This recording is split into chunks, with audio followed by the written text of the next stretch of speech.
येत्या 6 तारखेला अमरावती महानगरपालिकेसाठी महापौर आणि उपमहापौर पदाची निवडणूक होणार आहे। दुसरीकडे जर आपण पाहिलं तर भाजप आणि रवी राणांची युवा स्वाभिमान मिळून या ठिकाणी सत्ता स्थापन करणार असल्याचा दावा केला जातो। मात्र दुसरीकडे आता काँग्रेसने देखील महापौर आणि उपमहापौर पदासाठी अर्जाची उचल केल्याची माहिती समोर आलेली आहे। याच अमरावती महानगरपालिकेसाठी जर आपण पाहिलं तर महापौर पदासाठी रस्सीखेच सध्या सुरू आहेत।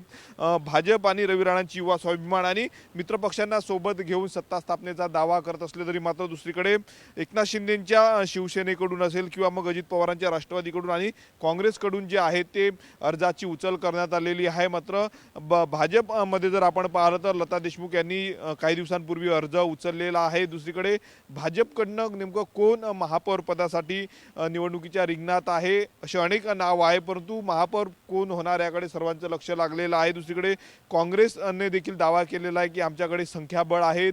एमआयएम जवळपास एमआयएमचे 12 नगरसेवक या निवडणुकीमध्ये महानगरपालिका निवडणुकीमध्ये निवडून आलेले आहेत। त्यांनी देखील महापौर पद आम्ही बसवणार असल्याचं त्यांनी सांगितलेलं आहे। त्याच पार्श्वभूमीवर त्यांनी देखील अर्जाची उचल केलेली आहे। एकंदरीत जर आपण पाहिलं तर जवळपास 6 दिवस जे आहे ते महापौर आणि उपमहापौर पदाच्या निवडणुकीसाठी राहिलेले आहे, परंतु अजूनही भाजपकडनं ठोस कुठलंच नाव समोर आलेलं नाही। दुसरीकडे काँग्रेसने देखील सांगितलेले की आमच्याकडे देखील पुरेसं संख्याबळ आहे। जवळपास 88 नगरसेवक अमरावती महानगरपालिकेमधनं निवडून जातात। जवळपास 44 नगरसेवक जे आहेत ते बहुमतासाठी पाहिजे, त्यामध्ये 25 नगरसेवक जे आहेत ते भाजपचे निवडून आलेले आहेत। 15 नगरसेवक रवी राणांच्या युवा स्वाभिमानचे असे म्हणून जवळपास 40 नगरसेवक होते आणि उर्वरित 4 नगरसेवकांचं संख्याबळ जे आहे ते आमच्याकडे असल्याचा दावा भाजप आणि युवा स्वाभिमानच्या वतीनं केला जात आहे। त्यामुळं महापौर कोणाचा होणार याकडे सर्वांचं लक्ष लागलेलं आहे। असं असताना दुसरीकडे आता काँग्रेसने देखील या संपूर्ण प्रक्रियेमध्ये उडी घेतलेली आहे। काँग्रेसने देखील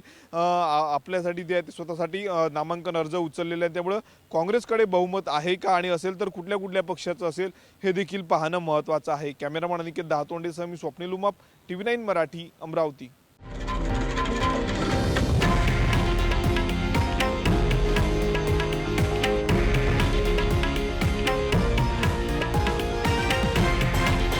हे आहे देशातील नंबर 1 न्यूज नेटवर्क आणि आपण पाहत आहात TV9 मराठी, एकमेव।